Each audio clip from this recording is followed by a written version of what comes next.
dans le milieu du bois et des forêts avec le podcast Au cœur des forêts du Parc naturel régional de la Forêt d'Orient.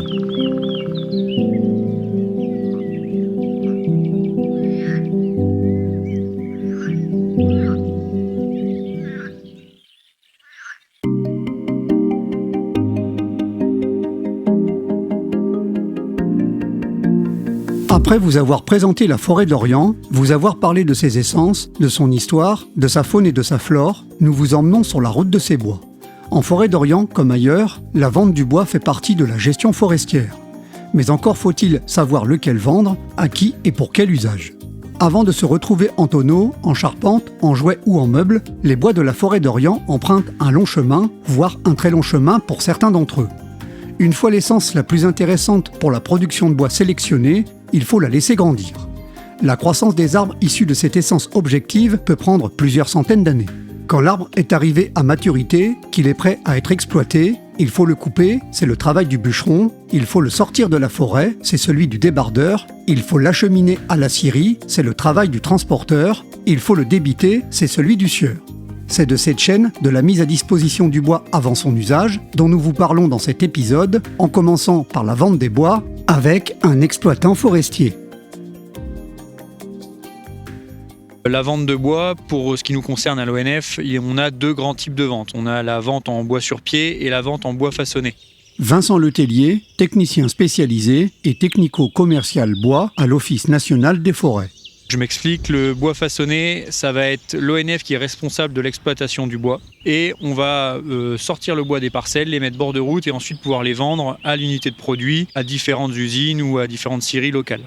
Alors que la vente de bois sur pied, c'est par période de grandes ventes. En général, on a deux grandes ventes dans l'année, une au printemps et une à l'automne. On propose des lots de bois simplement martelés en forêt, donc avec un volume estimatif. Les acheteurs soumissionnent sur ces lots et le plus offrant remporte évidemment l'adjudication. Mais une fois qu'il a acheté le lot, il est propriétaire des bois et donc c'est à lui de faire en sorte de pouvoir exploiter dans les temps la coupe.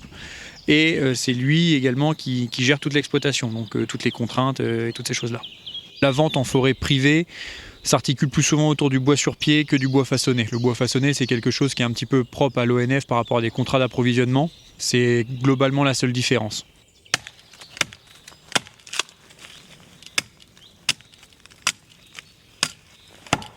« 50, 0 » Tout part du martelage. En fait, le martelage, ça répond déjà à la sylviculture.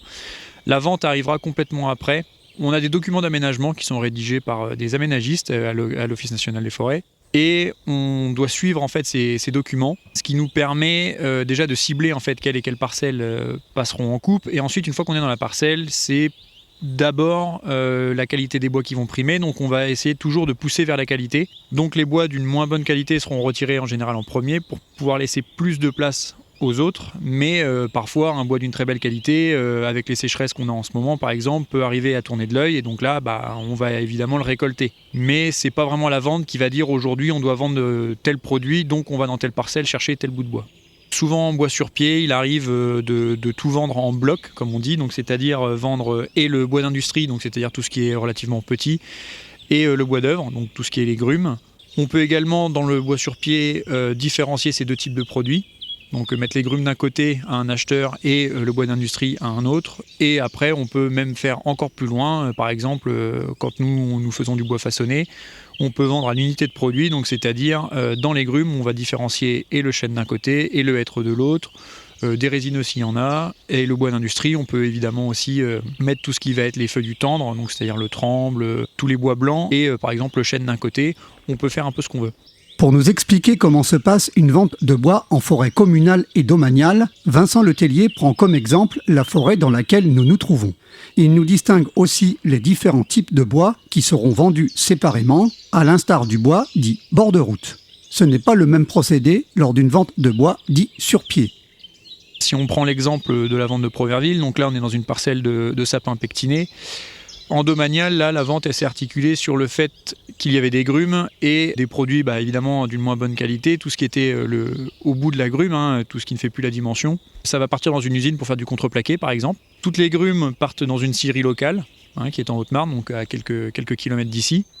Et on a également donc des billons qui vont servir qui vont servir en sciage, mais la grume n'avait pas la longueur, elle ne répondait pas suffisamment aux critères. Donc en fait, là on va avoir du bois de trituration, des grumes, des billons secs, puisque c'est pas la même qualité, et des billons frais, donc qui sont de bonne qualité. Donc là on va déjà avoir 4 produits, et tout part dans des contrats d'approvisionnement. Ça permet de sécuriser un petit peu la matière, de la laisser en France et d'approvisionner les scieries locales.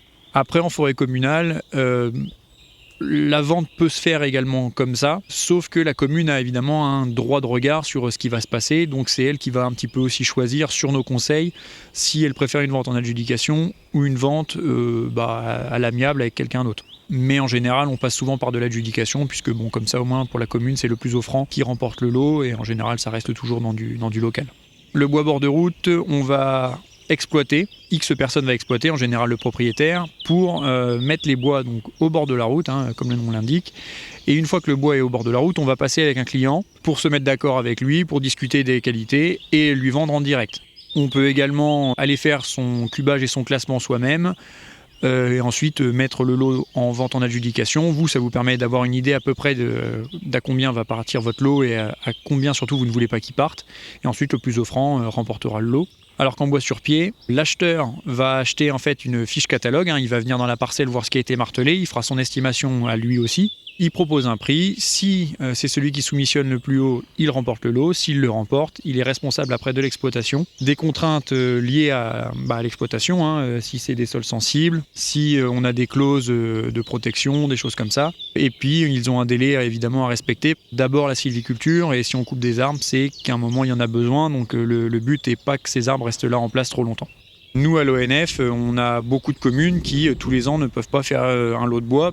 En général, les rotations, c'est entre 8 et 12 ans. Ça dépend des sols, ça dépend du climat et évidemment de l'essence en place. Mais par contre, après, on peut avoir d'autres communes qui, elles, sont suffisamment de surface et vont avoir 2, 3 parcelles qui passeront chaque année.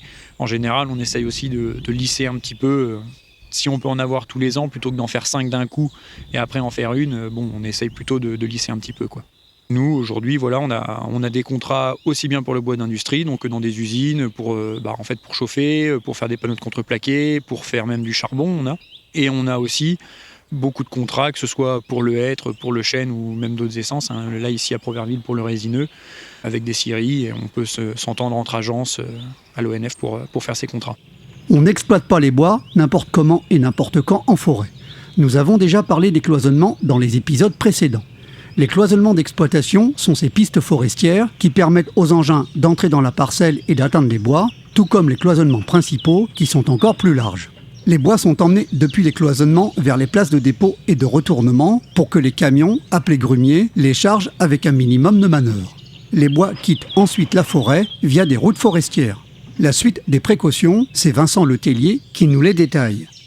S'il fait trop humide, tout simplement on évite déjà d'exploiter ou alors on arrête le débardage avant que les dégâts soient causés dans la parcelle. Sinon après on peut exploiter un peu n'importe quand. Globalement pour les grumes on préfère exploiter à lune descendante puisqu'il n'y a pas la sève dans le tronc, donc ça évite de déprécier la qualité assez rapidement. On va vraiment jouer avec la météo plus qu'avec des dates précises, sauf zonage de protection pour de la protection oiseaux par exemple ou de la protection pour les crapauds sonneurs sur le débardage. Les moments évités, on va être du 15 mars au 15 avril pour tout ce qui est abattage, puisque donc là c'est là que les oiseaux vont nicher, donc là on essaie de s'interdire d'abattre les arbres, ou alors d'avoir pris de l'avance avant et puis de ne plus avoir qu'à les façonner une fois au sol. Et ensuite on va avoir les crapauds sonneurs pour le débardage, donc là on va éviter de débarder surtout en période humide, donc du 15 avril au 15 septembre normalement, sous réserve après dans des étés très, très chauds, des fois on peut essayer de voir les endroits où ils se trouvent d'habitude et si aucune ornière ou s'il n'y a pas d'eau du tout,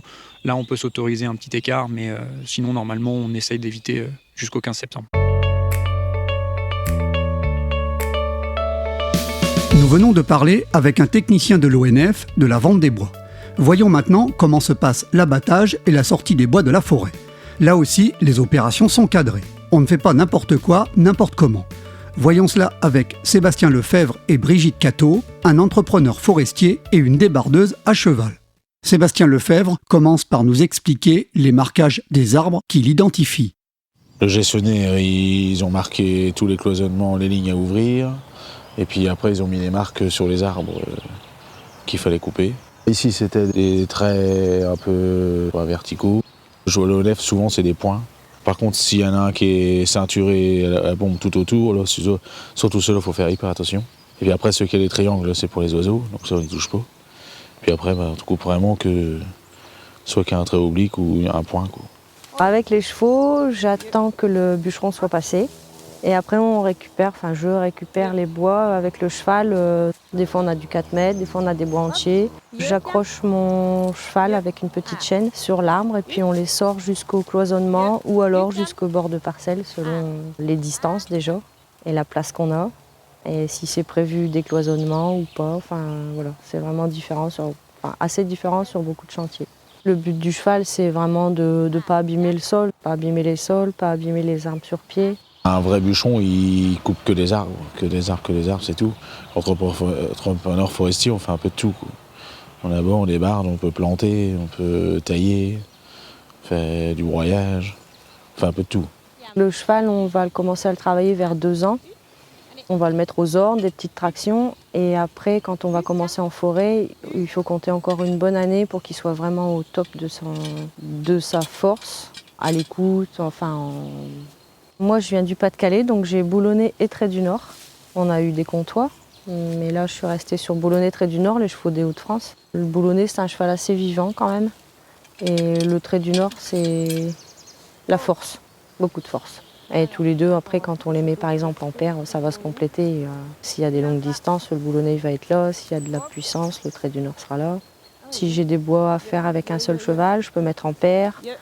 Si j'ai des pentes assez costauds, je vais mettre une paire le matin, une paire l'après-midi. On va gérer leurs efforts selon le chantier.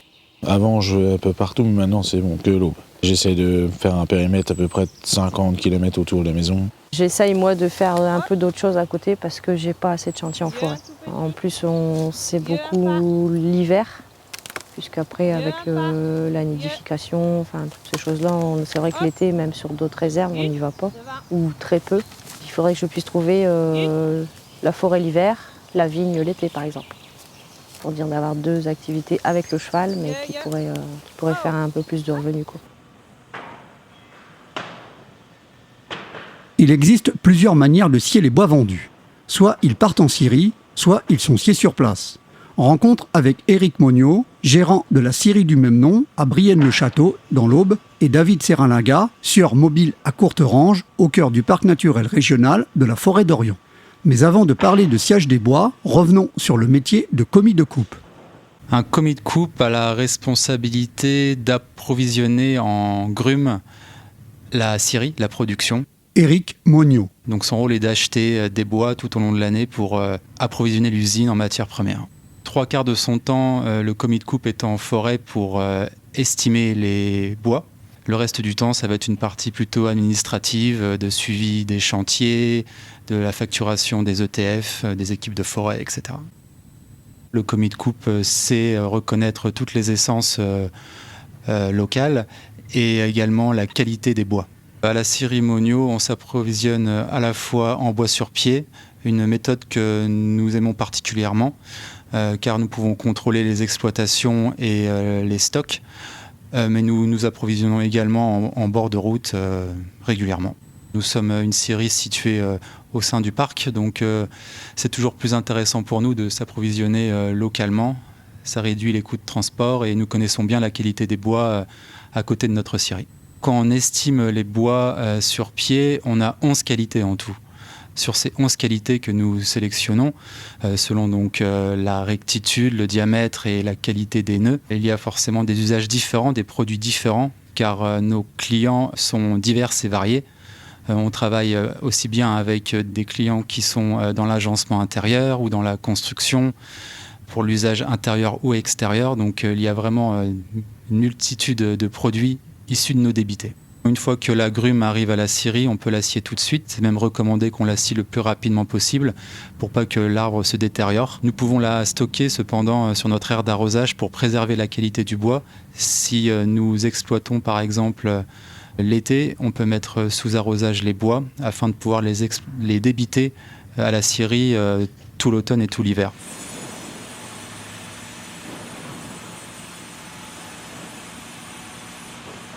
Une scierie mobile David Seralinga. est une scie qui est transportable à l'arrière d'un véhicule type 4x4.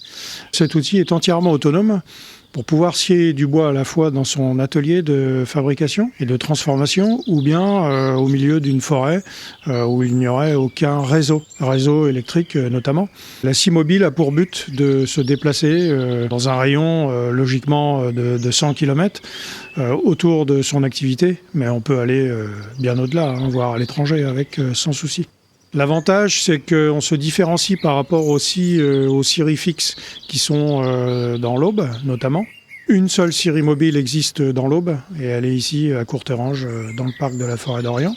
Ça, c'est son avantage. Maintenant, l'inconvénient, c'est qu'on passe beaucoup moins de débit et de quantité de bois dans une journée par rapport à une scierie fixe qui, elle, est bien organisée avec du personnel et du matériel pour passer beaucoup de quantité de bois. On a des agriculteurs qui possèdent des forêts, on a des propriétaires de forêts. On a aussi des charpentiers qui veulent scier leur bois à façon directement dans leur charpenterie. Aussi des particuliers. Et ces particuliers ont des rondins de bois chez eux ou pas. Et dans ce cas, on peut se déplacer avec la scie mobile pour aller leur scier leur bois dans leur propriété. La capacité de la machine, 80 cm diamètre moyen de la grume, maximum 10,50 m en termes de capacité de passage de bois. C'est comme une scie fixe, on pose la grume sur le banc de scie et puis on va procéder à son découpage en enlevant les premiers quartiers. Bon, les premiers quartiers, on appelle ça la déballe ou la dosse. Donc c'est vraiment c'est la partie arrondie où se situe l'écorce et l'aubier. Donc on dégrossit déjà le tronc. Ensuite, on va découper ce tronc en fonction des sections qu'on souhaite. Alors si c'est de la planche, évidemment, ce sera différent que si c'est une poutre qui fait 30 cm par 30 cm. Une scie mobile n'a pas à rougir des scieries fixes, et bien au contraire, parce qu'on obtient un résultat qui est vraiment très très précis. Les gens qui souhaitent une scie mobile viennent vers moi, et ceux qui veulent une scie fixe, ils vont vers une scie fixe. On n'est pas vraiment concurrents, on fait les choses différemment.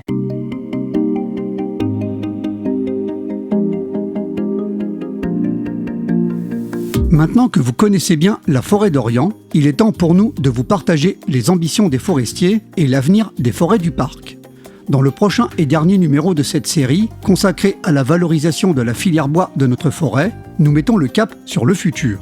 À quoi ressemblera notre forêt de demain? Comment sera-t-elle gérée? Comment vivra-t-elle les effets du changement climatique? Nos forestiers vous raconteront comment ils l'imaginent. Ils vous expliqueront comment ils essaient d'anticiper pour qu'elle reste ce qu'elle est, un havre de nature et de ressources.